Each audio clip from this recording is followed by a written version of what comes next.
মুসলমান ঘরের ছেলে মেয়েরা, আব্বারা, তরুণেরা, হে মখনপুরে মানুষেরা শুনে রেখে দেন, যারা বদকার হবে তারা এলাকার মানুষদের বলবে, এ আমার আত্মীয় স্বজনেরা, তোমরা আমার লাশটাকে তাড়াতাড়ি করে কবরস্থানের দিকে নিয়ে যেও না, কেননা আমার কবরের মধ্যে আমি যা জিনিস দেখতে পাচ্ছি, যদি তোমরা দেখতে পেতে তোমরা আমাকে কবরস্থ করতে না।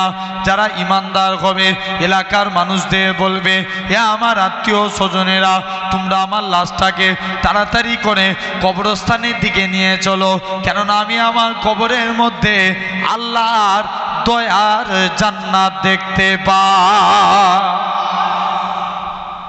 কোথা থেকে বলবে? ওই জানাজার ময়দান থেকে যখন কবরে নিয়ে যাবেন। মুসলমান ঘরের ছেলে মেয়েরা, আব্বারা, তরুণেরা, ও মুরব্বী বাপেরা, শুনে রেখে দেন, আল্লাহ নবী বলেন, বান্দাকে কবরস্থ করা হবে 41 পা মুরাদ এসেছে, 41 পা আসতে যতটা সময় লাগে বান্দাকে তুলে বসানো হবে। বান্দা কবর থেকে উঠে বসে দাঁড়াবে, বান্দা কবরটায় উঠে দাঁড়াবে। কবর থেকে, কবরটা এত অন্ধকার, কেউ ক্যান্সার রোগে মারা গেছে তার রোগ ভালো হয়ে যাবে, কেউ প্যারালাইসিস হয়ে মারা গেছে তার রোগ ভালো হয়ে যাবে, কেউ অ্যাক্সিডেন্টে মারা গেছে তার রোগ ভালো হয়ে যাবে। এ নওজোয়ান যুবকেরা, আল্লাহ নবী জানায়, বান্দা এর পরে কবর থেকে উঠে দাঁড়াতে যাবে, কবরটা এত অন্ধকার হবে, বলো তো দেখি দুনিয়ার জমিনে কারেন্ট চলে গেলে কত অন্ধকার লাগে, কবরটা তার থেকে 70 গুণ বেশি অন্ধকার হবে। কবরবাসী চিৎকার করে কাঁদতে লাগবে, এ আমার আত্মীয় স্বজনেরা, তোমরা আমায় কোথায় রেখে দিয়ে চলে গেলে? কবরবাসী চিৎকার করে কাঁদবে, পাড়া প্রতিবেশীর নাম ধরে ডাকতে লাগবে, এলাকাবাসীদের নাম ধরে ডাকতে লাগবে। কবরবাসী হাউ হাউ করে কাঁদতে লাগবে, আমি আপনি কি বলে রেখায় পাবো? আপনার আমার কবরে মুনকার নাকির ফারিস্তা আসার আগে প্রতিটা বান্দা বান্দি কবরে হযরতে রুমান আলাইহিস সালাম চলে আসবে, বান্দাকে তুলে বসাবে। এ দুনিয়ার জমিনের বান্দা, আল্লাহ তোমায় 70 বছর হায়াত দিয়েছিল, 30 বছর হায়াত দিয়েছিল, 50 বছর হায়াত দিয়েছিল। তোমার যৌবন হালতটাকে, যুবক বয়সটাকে কোন কাজে ব্যয় করে চলিকো? হযরতে রুমান আলাইহিস সালাম কি নেককার বলেন কি বদকার বলেন, প্রতিটা বান্দা বান্দির মাথার দিক থেকে হযরতে কবরবাসী বলবে, আল্লাহ পাকের ফেরেশতারা, আমরা কোথা থেকে খাতা কলম পাবো? তোমরা আজকের দিনে চলে যাও। হযরতে রুমান আলাইহিস সালাম কি নেককার বলেন কি বদকার বলেন, প্রতিটা বান্দা বান্দির মাথার দিক থেকে এক টুকরা কাফনের টুকরা ছিঁড়ে বলবে, এই কাফনের টুকরাটা হবে তোমার জন্য খাতা, সাদা তাগুলটা হবে তোমার জন্য কলম, মুখের থুতুটা হবে তোমার জন্য কালি। বান্দা মুখ থেকে থুতু নিয়ে কালি নিয়ে সাদা তাগুলে করে কাফনের উপর লিখতে থাকবে, লিখতে লিখতে বান্দার মুখে থুতু ফুরিয়ে যাবে, তথাপিও লিখা শেষ হবে না। এ নওজোয়ান যুবকেরা, হযরতে রুমান আলাইহিস সালাম ওই কাফনের টুকরাটা গলায় ঝুলিয়ে দিয়ে চলে যাবে। কাল কিয়ামতের ময়দানে যারা নেকির কাজ করবে এদের তো কোনো বেলা নাই, যারা অন্যায় করবে আল্লাহ আফসোস করে বলবে, ওই আমার বান্দারে, তোদেরকে হেদায়েতের পথে আনার জন্য আমি আল্লাহ পাক যুগে যুগে কত নবী রাসূল পাঠিয়েছি, কত আমার ওলি বান্দাদের তৈরি করেছি, তারপরেও তোরা এত অন্যায় করেছিস। দুনিয়ায় বান্দা ভেবেছে দুনিয়ায় মিথ্যা কথা বলে পার হয়ে গেছি, আল্লাহর কাছে কি মিথ্যা কথা বলে পার হওয়া যাবে? জোরে বলো, কোনো দিন যাবে না। আল্লাহ নামাজ পড়েছিলাম, তোমার ফারিস্তারা লিখে নে। আল্লাহ রোজা রেখেছিলাম, তোমার ফারিস্তারা লিখে নে। এ নওজোয়ান যুবকেরা, তুমি আমি কি বলে রেখায় পাবো? তোমার আমার চোখ সাক্ষী দিবে। আল্লাহ পাক এই চোখ দিয়ে আপনা বান্দাটা কোনোদিনই পাক পবিত্র কালামুল্লাহ শরীফ চেয়ে চেয়ে পড়ে না, আপনার আমার কান সাক্ষী দিবে। আল্লাহ পাক এই কান দিয়ে আপনা বান্দাটা গান বাজনা শুনে কাটিয়েছে, পরের গিবত গিল্লা শুনেছে, এরকম ভাবে গালিগালাজ শুনে কাটিয়েছে। এ নওজোয়ান যুবকেরা, আপনার আমার হাত সাক্ষী দিবে। আল্লাহ পাক এই হাত দিয়ে আপনার বান্দাটা মানুষের উপরে জুলুম করেছে, অত্যাচার করেছে, আপনার আমার পা সাক্ষী দিবে। আল্লাহ পাক এই পা দিয়ে আপনার বান্দাটা মাদ্রাসার দিকে যায় না, মসজিদের দিকে যায় না, দিনী মাহফিলে গিয়ে বসে না, আপনার আমার কান সাক্ষী দিবে। আল্লাহ পাক এই কান দিয়ে এরকম ভাবে শরীরের প্রতিটা অঙ্গ প্রত্যঙ্গ আপনার আমার বিরুদ্ধে সাক্ষী দিবে। এ নওজোয়ান যুবকেরা, তুমি আমি কি বলে রেখায় পাবো? এরকম ভাবে আমার আল্লাহ জানাবে, ও আমার ফারিস্তারা, চলে যাও চলে যাও, আমার বান্দাটাকে জাহান্নামী করে দাও। বান্দাটাকে জাহান্নামের দিকে নিয়ে যাবে। বান্দাখানা ঝরঝর করে কাঁদতে লাগবে। আল্লাহ পাক আল্লাহ আজকের দিনে আল্লাহ পাকের ফারিস্তারা আমাকে একটু সময় দাও, আল্লাহর সঙ্গে দুটো কথা বলে আসি। ফারিস্তারা বান্দাকে সময় দিবে, বান্দাটা কেঁদে কেঁদে আল্লাহর কাছে চলে যাবে। আল্লাহ পাক দুনিয়ার জমিনে নামাজ পড়তে পারেনি ঠিকই কথা, রোজা রাখতে পারেনি ঠিকই কথা, তবে নাকি আল্লাহ আপনি কোরআন পাক ইরশাদ করেছেন, ওমাইয়া তাকাল আলাল্লাহে ফাহুয়া হাসবু, যে বান্দা নাকি আল্লাহ আপনার উপরে ভরসা করে আপনি তার জন্য যথেষ্ট হয়ে যান। আল্লাহ পাক আমি আপনার গুনাহগার বান্দা, আমি আপনার পাপী বান্দা, আপনার উপরে ভরসা করে রইলাম।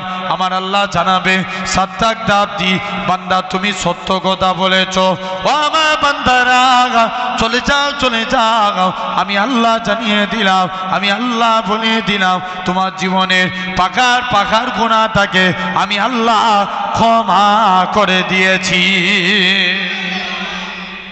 যাও, আমি আল্লাহ তোমায় মাফ করে দিলাম।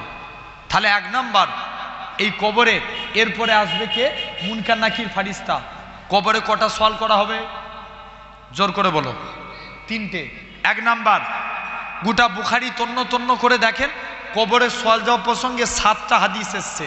কটা? 7টা। 7টা হাদিসের মধ্যে 6টা হাদিসে বলা হচ্ছে কবরে একটা সওয়াল করা হবে, নবীকে এনে কবরে হাজির করানো হবে। যে নবী চিনতে পারবে তার কবরে নাজাত। জোরে বলবে না? আর একটা হাদিসে বলা হচ্ছে যাও, কি 3টে সওয়াল করা হবে। এক নাম্বার, মান রাব্বুকা, আমাদের রব কে? আল্লাহ কি একজনের না সবাই? তাহলে মুখ দিয়ে বললে গুনাহ হবে? সবাই মিলে বলো, আমাদের রব কে? আল্লাহ। 2 নম্বর, মা দিনকা, আমাদের দিন কি? ইসলাম। ওমান নবীকা, তোমাদের নবী কে? মুহাম্মদ সাল্লাল্লাহু আলাইহি ওয়াসাল্লাম। যখনই উত্তর দিয়ে দেব জানবেন তার কবরটা নাজাত। জোরে বলবেন না? আর উত্তর না দিতে পারলে, এখন বলো তো, এখানে একটা ভাবার বিষয় আছে। হয়তো আমরা ভাবি আমাদেরকে যদি জিজ্ঞেস করে কেউ, ধরেন আমি জিজ্ঞেস করছি আমাদের রবকে, আল্লাহ, দিন কি? ইসলাম, নবী মুহাম্মদ রাসূলুল্লাহ সাল্লাল্লাহু আলাইহি ওয়াসাল্লাম, তাহলে আমরা এই উত্তর জানি না জানিনি? তাহলে তো আমাদের আর আমল করার দরকার নাই, কবরে নাজাত পেয়ে যাব। ঠিক কি না? এত সহজ। যদি আমল না করে যায় দেখবেন সব গুলিয়ে ফেলবে। এখন একটা ছেলে উস্তাদ ছাত্রকে জিজ্ঞেস করছে, বাবা তাফসীর মানে কি? বলছে হুজুর ব্যাখ্যা করা। ঠিক বলেছে, তাফসীর মানে, কথা বলো একটু জোরে বলবে, ব্যাখ্যা করা। এখন যদি উস্তাদ দাবরি মেরে বলে, এই ঠিক করে বল তাফসীর মানে কি, ও ভুল করবে না? করবে না? ভুল করে ফেলবে। তো দেখবেন রুহু যেমন হবে ফারিস্তা তেমন হবে। আমল যদি করে যায় আল্লাহ জবান দিয়ে মুনকার নাকিরের উত্তর জারি করে দিবে। জোরে বলে। আর যদি উত্তর না দিতে পারি কবরে জাহান্নাম। জেনে রেখে দেন। তো আসেন, সেই কবর থেকে বাঁচতে গেলে টোটাল কটা আমল বলেছি? 8টা। টোটাল 8টা। 4টে আমলের কাজ করা লাগবে। কটা আমল? 4টে। এক নাম্বার, খাঁটিভাবে নামাজ পড়তে হবে। কিভাবে? খাঁটিভাবে। রসুল বলছেন সেরেক 2 প্রকার। শুনছেন বাপ? আল্লাহ রসুল বলছেন সেরেক 2 প্রকার, একটা শিরকে আকবার, একটা শিরকে আসগার। আকবার মানে বড়, আসগার মানে ছোট। বড় ছেড়ে কোনটা? যেটা আল্লাহ ব্যতীত অন্য কাউকে সিজদা দেয়া। এই কপাল কার জন্য? জোরে বলো। আল্লাহর জন্য। এটা আল্লাহ ব্যতীত অন্য কাউকে দেয়া যাবে? যাবে না। আর শিরকে আসগার লোক দেখানো কাজ। রসুল বলছে আমার উম্মতরা পথভ্রষ্ট হবে লোক দেখানো কাজের ব্যাপারে। সমাজে দেখবেন কিছু নামাজি আছে, যখন একা একা নামাজ পড়ে ফটাফট সিজদা মারে, আর লোকজনের সামনে নামাজ পড়লে পুরো সুফি সাধক হয়ে যায়। আছে না নাই? ওরে আল্লাহ, এই তারাবির টাইমে লক্ষ্য করে দেখবেন, গরমকাল তো, তারাবির টাইমে অনেক লোক নামাজ পড়তে যায়, যারা 5 ওয়াক্ত নামাজ পড়ে না কিন্তু তারাবির নামাজ পড়ে। কথা বলে না, ভুল না ঠিক? এখন হঠাৎ করে কারেন্ট চলে গেছে, ও নামাজ পড়তে পড়তে বলে উঠে, হাই যা কারেন্ট চলে গেছে। নামাজ হবে? জোরে বলো। এক স্বামীর নাম রহমতুল্লাহ। কি নাম বললাম? রহমতুল্লাহ। আমাদের সমাজে কিছু স্বামী ভক্ত স্ত্রী আছে, বলছে কোনো জায়গায় স্বামীর নাম লিয়া যাবে না। কার নাম? কথা বলে না। স্বামীর নাম কোনো জায়গায় লিয়া যাবে না। এখন এক স্বামীর নাম কি বললাম? রহমতুল্লাহ। এখন স্ত্রী জিজ্ঞেস করছে যে দেখি, বলছে নামাজ পড়তে দাঁড়িয়েছে, সালাম ফিরাতে হবে, কি বলে? কথা বলে না। সালাম ফিরাতে হবে কি বলে? আসসালামু আলাইকুম ও রহমাতুল্লাহ। এখন স্ত্রী বলছে না, স্বামীর নাম লিয়া যাবে না, সালাম ফিরাচ্ছে, আসসালামু আলাইকুম ও সাদিয়া রাব্বা। নামাজ হবে? তাহলে জেনে রেখে দাও, নামাজকে আমরা খাঁটি ভাবে পড়বো। বলে ইনশাআল্লাহ। জোর করে বলো। যদি পড়তে পারি, রেজেকের মালিককে আল্লাহ, তোমার রুজির জিম্মাদার হয়ে যাবে। হাবিবে আজমি বলে, হুজুরে এক আল্লাহর ওলি ছিল, হুজুরের স্ত্রী খুব কড়া মিজাজের ছিলেন। কি ছিলেন? কড়া মিজাজ, মানে সবসময় মিজাজ ফরফরটি। এরকম আছে না নাই? দেখবেন সমাজে কিছু কিছু স্বামী আছে, শুনছো, তার স্ত্রীকে বছরে 100টা করে জামা কিনে দিলেও দেখবেন স্ত্রীর মিজাজ করা। আছে না নাই? তাও মন পায় না। জেনে রেখে দেন আমার ভাইরা, আমার ভাইরা, আব্বারা, তরুণেরা, তো এরকম আমাদের সমাজে তো এখন চলে গেছে। স্ত্রীর মিজাজ খুব খারাপ, কারণ স্বামীকে বলছে তুমি কোন মালিকের কাজ করো, এই মালিক চেঞ্জ করো, অন্য মালিক ধরো। হাবিবে আজমি বলে ঠিক আছে। কাজ করতেন কি? জঙ্গলে বসে বসে আল্লাহকে সিজদা দিতেন। আরেকটু জোরে হয় না? সিজদা দিয়ে আল্লাহর কাছে দুটো হাত পেতে, আল্লাহ তোমার কাছে কোনোদিন কিছু চাইনি, আল্লাহ স্ত্রীর মনে আসা কিছু রুজির জিম্মাদার হয়ে যাও। হুজুর হাত পাতলেন, হুজুরের হাতে কোনো টাকা এলো না, মনটা বড় খারাপ। আল্লাহ স্ত্রীর কাছে কোন মুখ নিয়ে দাঁড়াবো? মুসলমান করে ছেলে মেয়েরা, আব্বারা, তরুণেরা, হে নবী প্রেমিকেরা, আল্লাহ পাকের ওলি হযরতে হাবিবে আজমি রহমাতুল্লাহ আলাইহি হুজুর আমার হাত পাতলেন, হুজুরের হাতে কোনো টাকা এলো না, মনটা বড় খারাপ। আল্লাহ পাক স্ত্রীর কাছে কোন মুখ নিয়ে দাঁড়াবো? বাড়ির দিকে চলে গেলেন, যে দেখে নাকি হুজুরের স্ত্রীর হাতে গুছা গুছা টাকা আছে। হুজুরের স্ত্রী বলে, ও আমার স্বামী, তুমি যে মালিকের কাজ করো, তোমার মালিকটা কি নয়? তোমার মালিকটা দয়ালু, 2টা লোক পাঠিয়েছিল, চাল ডাল আটা দিয়ে বলে গেছে হাবিব আজমিকে বলে দিবে সে যেন তার মালিকের আরো বেশি বেশি করে কাজ করে, তার মালিকটা কি নয়, 2 হাত ভরে দিয়ে যাবে। হাবিব আজমি বলে, ও আমার স্ত্রী, শুনে রেখে দাও, আমি যে মালিকের কাজ করি, আমার মালিকটা দুনিয়ার কোনো মালিক নয়, আমার প্রভুটা দুনিয়ার কোনো প্রভু নয়, আমার মালিক হলো তামাম মালিকের মালিক, রাজাধিরাজ আমার আল্লাহ পাক। প্যান্ডেল ফেটে যাবে, আরো জোরে বলো। কার হুকুম মানে? আল্লাহর হুকুম মানে। তাহলে নামাজ খাঁটি ভাবে পড়বো। ছোট্ট একটা বুঝানোর জন্য বলছি। আচ্ছা, নামাজ ভুল করা যাবে? নামাজে অমনোযোগী হওয়া যাবে? কথা বলো না।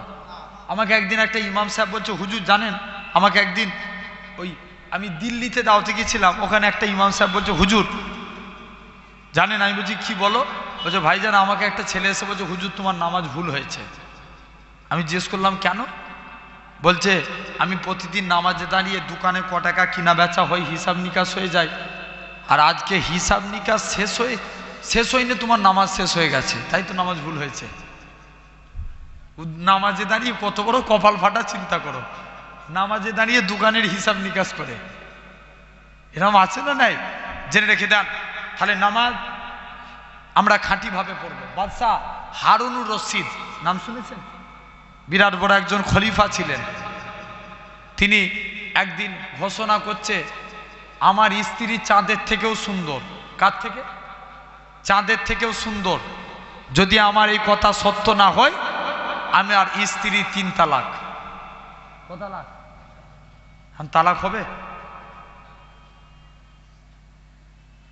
বুঝি তালাক হবে কি? যে এই খারাপ দিচ্ছেন জিজ্ঞেস করছি বলে বুঝানোর জন্য বলছি বাপ। জেনে রেখে দেন, হারুনুর রশিদ বলে দিয়েছে আলেম সমাজ, রাজ দরবার তো জাতা খলিফা ছিলেন না, আল্লাহওয়ালা খলিফা ছিলেন এবং বিরাট বড় সাম্রাজ্যের। আজকে দেখবেন আমার ধরেন আমার দেশের মুখ্যমন্ত্রী পশ্চিমবাংলার মুখ্যমন্ত্রী, আর তিনি এরকম বর্তমানে কয়েকটা দেশের খলিফা। জোরে বলেন সুবহান। তিনি কি বলেছেন? আমার স্ত্রী যদি কার থেকে সুন্দর না হয়? চাঁদের থেকে। কথা বলেন, একটু বলো না। চাঁদের থেকে সুন্দর যদি না হয় ক তালাক? 3 তালাক। এখন তো তালাক উঠে গেছে, মানবে? মানবে না? এখন তালাক তো সরকার বলে দিয়েছে আর তালাক হবে না, মেনে নেবে? জেনে রেখে দেন, শরিয়াতের বিধান কোনো কারুর কোনো নেতার ব্যক্তিগত ব্যাপারে চলে? এই জোরে বলো। কারুর ব্যক্তিগত ব্যাপার নয়, ইসলাম কারুর ব্যক্তিগত সম্পত্তি নয়, ইসলাম চলে আল্লাহর হুকুমে। জোরে বলে। ইসলাম কার হুকুমে চলে? আল্লাহর হুকুমে। 3 তালাকের মশলা কার হুকুম? আল্লাহর হুকুম। কেউ যদি 3 তালাক দিয়ে দেয়, মনে করেন 3 তালাক দিয়ে দিল, আমি মুফতি সাহেব নই, তবে মশলা হচ্ছে 3 মাস 10 দিন ইদ্যত পালন করবে। ওই মহিলাকে একটা পুরুষের সঙ্গে বিবাহ দিতে হবে। কার সঙ্গে? একটা পুরুষের সঙ্গে। সেই পুরুষ 1 রাত মহিলার সঙ্গে গুজরান করবে। কি করবে? 1 রাত। তারপরে ওই রাত্রি কেটে গেলে যদি সে স্বইচ্ছায় তালাক দেয়, তবে 3 মাস 10 দিন পর তবে এই পুনরায় বিয়ে করতে পারবে। মুখ দিয়ে বলে ফেলা, অনেকে বলে হুজুর আমি রাগ করে বলে ফেলেছি। তুই বলতে যাবি কেন? কপাল ফাটা কোথাকারে, এই কথা বলা যাবে? জেনে রেখে দেন আমার ভাইরা, অনেকে আছে বলে হুজুর আমি নিশা করে বলে ফেলেছি। কি? মদ খেয়ে তালাক হয়ে যাবে? মদ খেয়ে তালাক দিলে কি হবে? তালাক হয়ে যাবে। এখন সব হারুনুর রশিদ আলেম সমাজদের মুফতি সাহেবদের সব ডেকেছে। মুসলমান করে ছেলে মেয়েরা, আব্বারা, তরুণেরা, হে নবী প্রেমিকেরা, হারুনুর রশিদ এরকম ভাবে মুফতি সাহেবদের ডাকলেন। সবাইকে বলে ও এলাকার মুফতি আলেমেরা শুনে রেখে দাও, আমি খলিফা হারুনুর রশিদ আমি ঘোষণা করেছি আমার স্ত্রী চাঁদের থেকেও ভালো। যদি আমার এই কথা না মিলে, আমার স্ত্রী 3 তালাক।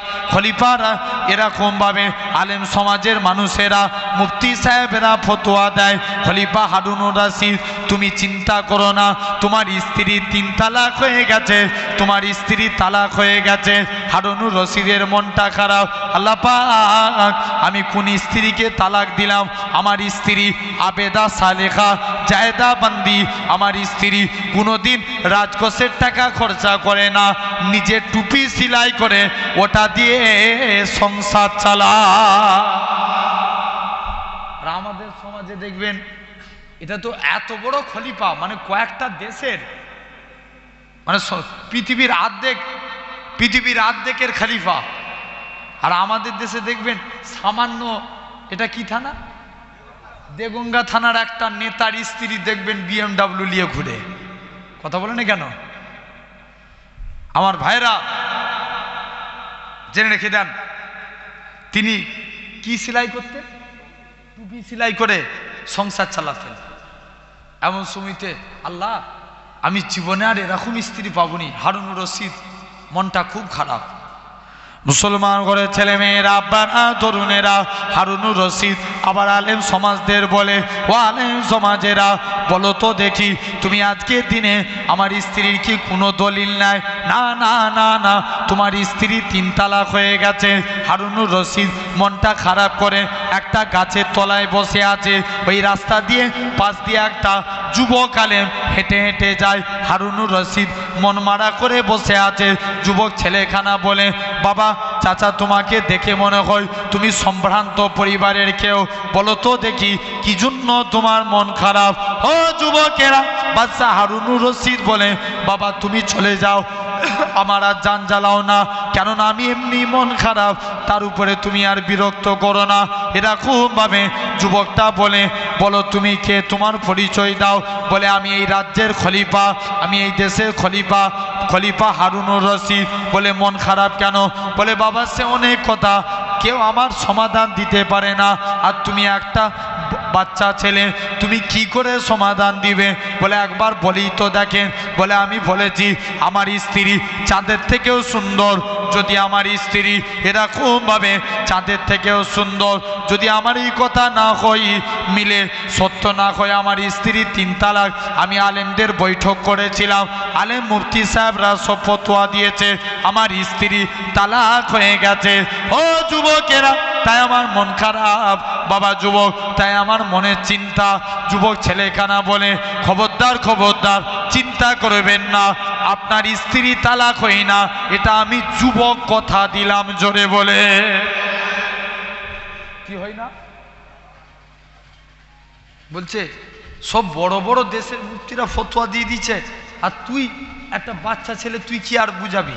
তোর কাছে দলিল আছে? বলছে, হ্যাঁ দলিল আছে। কি আছে? জোরে বলো, দলিল। বলছে, হ্যাঁ দলিল দিয়ে দেবো। বলছে, আছে, ঠিক বলছিস।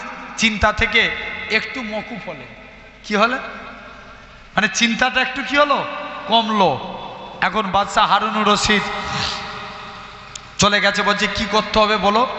বলছে, কালকের দিনে ঘোষণা দিয়ে দাও, কালকের দিনে মগরিবের নামাজের ইমাম হব আমি যুবক। জোরে বলেন। যুবক নামাজ পড়াচ্ছে, মগরিবের নামাজ চিল্লে পড়াতে হয় না আস্তে পড়াতে হয়?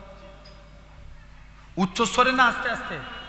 উচ্চস্বরে মগরিবের নামাজ পড়াচ্ছে। আলহামদুলিল্লাহ পড়লেন, সূরা 3 পড়ছেন, পড়তে পড়তে লাকাদ খালাকনাল ইনসানা না বলে বলছেন কামার।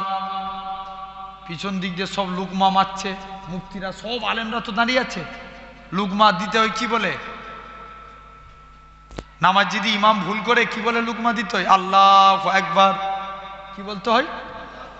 জোরে বলো, আর একবার চিল্লে বলো, আল্লাহু আকবার। কি বলতে হয়? আবার সূরা 3 পড়ছে, পড়তে পড়তে আবার বলছে লাকাদ খালাকনাল ইনসান না বলে কামার। আবার লুকমা দিচ্ছে, আল্লাহু আকবার। লাস্টে কালে ইনসান বললেন, নামাজ শেষ করলেন। বলে, তুমি দুবার কামার কামার করছিলে কেন? বলছে, আপনারাই তো বলেছেন। তাহলে আপনারা ফতোয়া দিয়েছেন, আল্লাহ তো সূর্য সব থেকে সুন্দর না মানুষ সব থেকে সুন্দর? আল্লাহ বলছেন মানুষ পৃথিবীর মধ্যে সব থেকে সুন্দর হলো মানুষ, চাঁদের থেকেও সুন্দর। জোরে বলেন। তাই হারুনুর রশিদের স্ত্রী তালাক হয় না। জোরে বলেন। প্রমাণ দিয়ে দিলেন। তাহলে জেনে রেখে দেন, 1 নাম্বার, কবরে আযাব থেকে বাঁচতে গেলে আমরা খাঁটিভাবে নামাজ পড়ব। কিভাবে? খাঁটিভাবে। 2 নম্বর, ইখলাসের সঙ্গে দান করব। করব তো নাকি? বলি ইনশাআল্লাহ। কিসের সাথে দান করব? খাঁটিভাবে দান করব। দেখবেন অনেকে আছে লোক দেখে দান করে, আছে না নাই? কথা বলে না। কি দেখে? লোক দেখে। বলছে, এই যদি এই ভিখারিকে 10টা টাকা না দিই, এই এত লোক বসে আছে, ধরেন এখন কোনো ভিখারি যদি আমার কাছে আসে, ভাইজান 10টা টাকা দান করেন, আমি যদি ওকে না দিই, আমি মনে করবো আল্লাহ এতগুলো মজলিসে লোক বসে আছে, সবাই বলবে হুজুর জলসা করছে, আর 10টা টাকা ভিখারিকে দিতে পারলো নি। কালকে চায়ের দোকানে আলোচনা হবে না হবে না? কথা বলে না? হবে, জেনে রেখে দেন। তাহলে এখন দান করবো আমরা খাঁটিভাবে, বলি ইনশাআল্লাহ। নবী একদিন পারস্যের সম্রাট নবীকে চিঠি লিখেছে, মুহাম্মদ সাল্লাল্লাহু আলাইহি ওয়াসাল্লাম তুমি মদিনায় এসে বড় নেতা হয়ে গেছো, তোমার নেতাগিরি চলবে না, তোমার ইসলামকে মিটিয়ে দেবো, তোমার কোরআনকে জ্বালিয়ে দেবো। এখন যদি এই কথা বলে সাহাবাদের মাথা গরম হবে না ঠান্ডা থাকবে? আচ্ছা, কেউ যদি আপনাদের সামনে নবীর বিরুদ্ধে কথা বলে মাথা ঠান্ডা রেখে চলে আসবেন না গরম হবে? জোরে বলো। গরম হয়ে যাবে, কারণ সব মেনে নেওয়া যায়, নবীর অপমান জোর করে বলো মানা যাবে না। তো এখন সব ওমর ফারুক বলে হুজুর অনুমতি দেন, আমি অলঙ্গ তলবার দিয়ে ওর গর্দান জুদা করে দিই। আল্লাহ নবী বলছে ওমর তোমায় যুদ্ধ করা লাগবে না, ই যেহেতু কোরআনের বিরুদ্ধে কথা বলেছে তাই আমি নবী এর বিরুদ্ধে আমি জিহাদের ঘোষণা দিলাম। নবী জিহাদ করবেন, জিহাদের জন্য নবী একটা ফান্ড তৈরি করলেন। আচ্ছা, ফান্ডের লোক কি করে? টাকা জমা দেয় না? ফান্ডের লোক কি করে? জোর করে বলো। টাকা জমা দেয়। যুবক, জিহাদের জন্য নবী ফান্ড তৈরি করলেন। নবী ঘোষণা দিলেন, বাবা সাহাবীরা তোমরা আমার ফান্ডে সব দান করো। সবাই একে একে একে দান করতে লাগে। মুসলমান করে ছেলে মেয়েরা, আব্বানা, তরুণেরা, হে নবী প্রেমিকেরা, আল্লাহ নবী সাহাবী যুবক ছেলেখানা, এরকম ভাবে জোর করে এরকম ভাবে নবী আমার জিহাদের ফান্ড তৈরি করলেন। একটা মেয়ে ছেলে সে ভিক্ষা করে করে বেড়ায়, সেও নিয়ত করেছে আমি নবী জিহাদের ফান্ডে আমিও দান করব, কিন্তু দেখতে পাওয়া যায় দান করতে যায় নবী জিহাদের ফান্ডে দান করবে বলে নিয়ত করে নেয়। পকেটে হাতড়াহাতড়ি করে দেখে পকেটে কিচ্ছু নেই, মহিলাখানা ঝরঝর করে কাঁদতে লাগে। আল্লাহ পাক নবী জিহাদের ফান্ডে আমি দান করব নিয়ত করেছি, আল্লাহ আমার উপায় কি আছে? আমার পকেটে কিচ্ছু নাই। ও যুবকেরা, ও মখনপুরের মানুষেরা, যুবক ছেলেখানা এরকম ভাবে ওই মহিলাখানা নিজের বাড়িতে চলে গেলেন। স্ত্রীকে যে নিজের বাড়িতে চলে গেলেন, বাড়িতে যে দেখে 3 দিন অনাহারে দিন যায়, চুলাতে হাঁড়ি চলে না, মহিলাখানা ঝরঝর করে কাঁদে, আল্লাহ পাক আমার চুলাতে হাঁড়ি চলে না, কেমন করে আমি আমার আজকের দিনে আমি তো নিয়ত করে ফেলেছি নবী জিহাদের ফান্ডে আমি দান করব, আল্লাহ এটা কেমন করে সম্ভব? ও যুবকেরা, ও মুরব্বী বাপেরা, যুবক ছেলেখানা ঝরঝর করে কাঁদে। এমন সময়তে দেখতে পাওয়া যায় এরকম ভাবে মহিলাখানা নিজের একটা ছোট বাচ্চা ছিল, ওই বাচ্চাটাকে কোলে তুলে নিয়ে আল্লাহ নবীর হুজরা মুবারকের দিকে চলে গেলেন। ইয়া রাসূলুল্লাহ হাবিবাল্লাহ, ইয়া রাসূলুল্লাহ হাবিবাল্লাহ, হুজুর বেয়াদবি মাফ করেন, হুজুর গোস্তাগি মাফ করেন।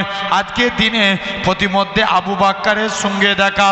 হযরতে আবু বাক্কার বলে, হে মা মেয়ে ছেলে, বলো তো দেখি তুমি কেন নবী সাহাবীর সঙ্গে এরকম আজকের দিনে নবী তো তোমায় দান করতে পারবে না, কেন তুমি নবীর কাছে যাও? মহিলাখানা কাঁদে আর বলে, ভাই আবু বাক্কার, আমি নবীর কাছে দান চাইতে যাই না, আমি মুস্তাফা নবীকে দান করতে যাচ্ছি। আরো জোরে বলো। হে নওজোয়ান যুবকেরা, মহিলাখানা ঝরঝর করে কাঁদে। মহিলা নিজের বাচ্চাটাকে নিয়ে আল্লাহ নবীর হুজরা মুবারকে চলে গেলেন, আল্লাহ নবীর কাছে নিজের বাচ্চাটাকে দান করে দিলেন। আল্লাহ নবী বলে, হে মা মেয়ে ছেলে, বলো তো দেখি আমি তোমার বাচ্চাটাকে নিয়ে কি করব? মহিলাখানা ঝরঝর করে কাঁদে আর বলে, ইয়া রাসূলুল্লাহ হাবিবাল্লাহ, চতুর্দিকে আপনার দুশ্মনে ভরা, কেউ যদি আপনাকে লক্ষ্য করে তীর ছুঁড়ে ছুঁড়ে মারে, হুজুর আপনি আমার বাচ্চাটাকে কাফেরদের তীরের সামনে রেখে দিবেন, আমার বাচ্চা শহীদ হয়ে যাবে, কাল কিয়ামতের ময়দানে আমি শহীদানের মা বলে আল্লাহর জান্নাত পেয়ে যাব। কি পাবো? শহীদানের মা বলে, জোরে বলো না, আল্লাহর জান্নাত পেয়ে যাব। তাহলে কাজে কাজী আপনাকে আমাকে 2 নম্বর কবরে আযাব থেকে বাঁচতে গেলে 1 নম্বর কি বলেছি? আচ্ছা কেমন ওয়াজ শুনছো দেখি তো একবার বলো তো। 1 নম্বর কি করতে হবে? খাঁটিভাবে নামাজ পড়তে হবে। 2 নম্বর দান করা লাগবে। কি করতে হবে?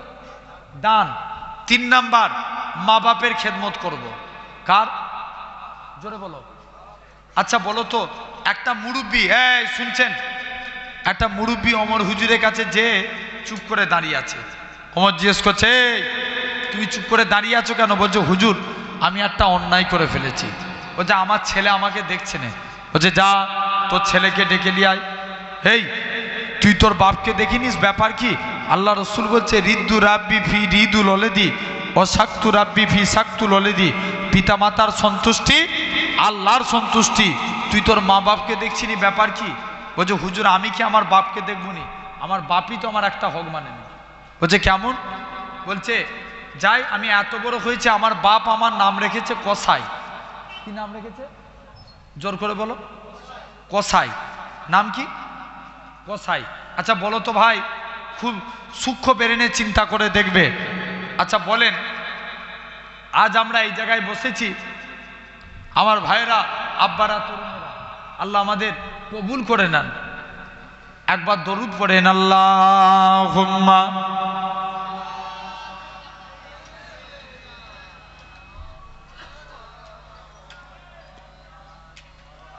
আবার কোথায় আছে? কোথায়? কত দূর এখান থেকে? অনেক দূর তো। এখান থেকে এত দূরে যাবে? আল্লাহু আকবার। দরুদ শরীফ।